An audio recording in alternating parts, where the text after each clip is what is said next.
Okay, so today we're diving deep into the thoughts of a true tech giant, Oh, yeah. Eric Schmidt, Okay. former CEO of Google. Right, right. I know the name. His perspective on AI and leadership and even the future is, well, I think incredibly valuable. Yeah, makes sense. He's been at the forefront of tech for decades. Exactly. So we dove into some of his recent articles and interviews Oh, very cool. and wanted to get your take on it. Yeah, let's hear it. What stood out to you? Well, one of the things that really struck me was how he talks about risk-taking. Okay. He even compared himself to Elon Musk. Interesting. Yeah, because those two come across as very different leaders. Totally, totally. But Schmidt argues there's this common thread that connects all really successful leaders. I'm intrigued. What is it? What's the secret sauce? Well, it's not so much a secret sauce as it is a calculated approach to risk. Oh, okay. Well, I like that. Calculated risk. Yeah, and he actually has this framework he calls the 70-20-10 rule. Oh, yeah. I've heard of that. Didn't Google use that? They did. It's all about how you allocate resources. Right. So you can kind of balance keeping the lights on with like actually innovating and trying new things. Exactly. So break it down for us. How does it work? Okay, so 70% of your resources, you dedicate those to your core business. The bread and butter. Yeah. The stuff that pays the bills, keeps things running. Then you take 20% and you put that towards ventures that are adjacent to your core. Okay, so like areas where you can grow. Exactly. Things that are kind of related to what you're already doing but could take you in new directions.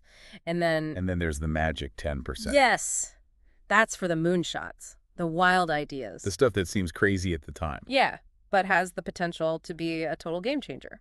So that little 10% is where the real breakthroughs come from. It is. But here's the thing. It's that solid foundation of the other 90% that allows you to even take those risks in the first place. Makes you think about all those failures that had to happen before the big win.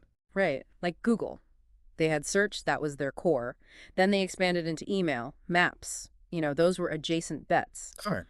And because they had that strong base, they could afford to invest in things that seemed super risky at the time, like self-driving cars. Or AI. Exactly. Which brings us to, I guess, the elephant in the room. The robot in the room.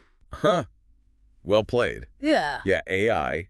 Schmidt is obviously super excited about the potential of AI, right? Yeah. Like solving big problems. Well, for sure. But he's also not shying away from the potential downsides. Yeah, I mean, we've all seen those headlines. What did he seem most concerned about?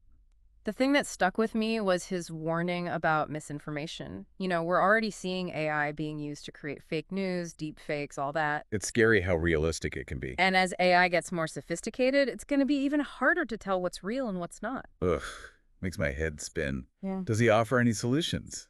Like, how do we even begin to deal with that?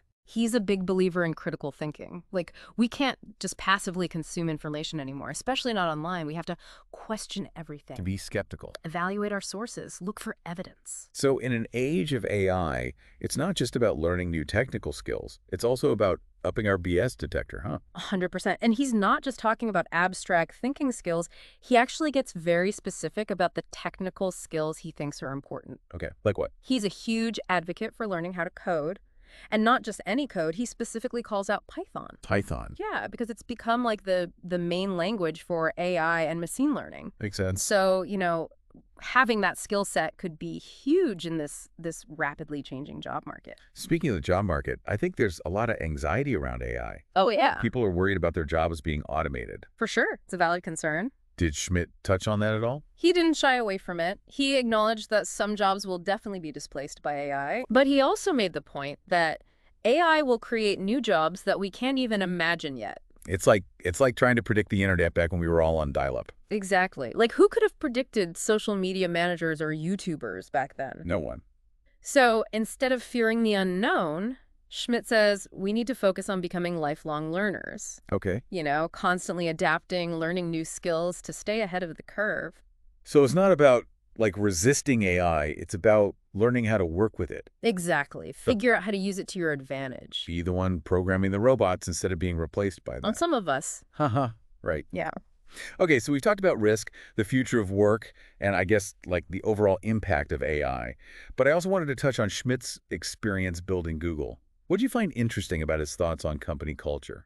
What makes a company really exceptional? He's really big on the importance of strong technical leadership. Like, he believes that the most successful companies are led by brilliant engineers, people who can build great products, but also cultivate a culture of innovation and collaboration. Well, it makes sense coming from him, right? I mean, he Yeah. was there at Google during, like, this crazy period of growth. Yeah, for sure. But I think it's important to note that while technical leadership is important, I think a truly innovative company needs more than that. Oh, interesting. Like A what? diversity of perspectives. You don't want just a bunch of engineers in the room. You need people with different backgrounds, different ways of thinking.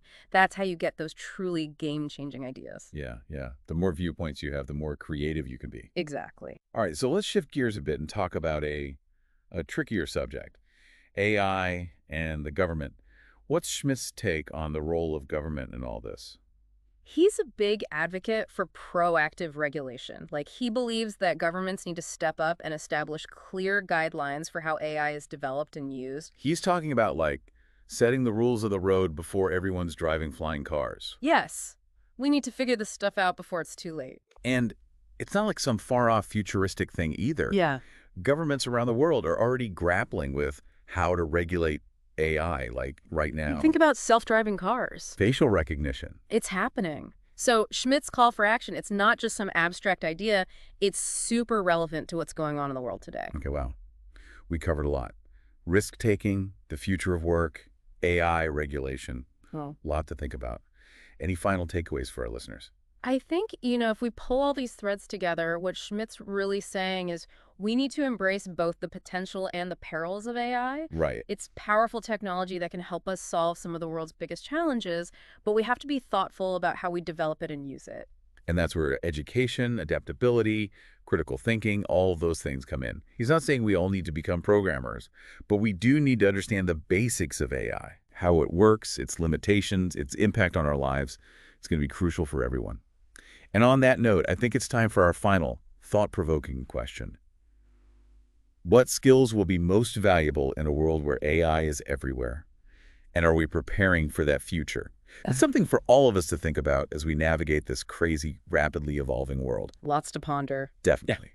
Until next time. See ya!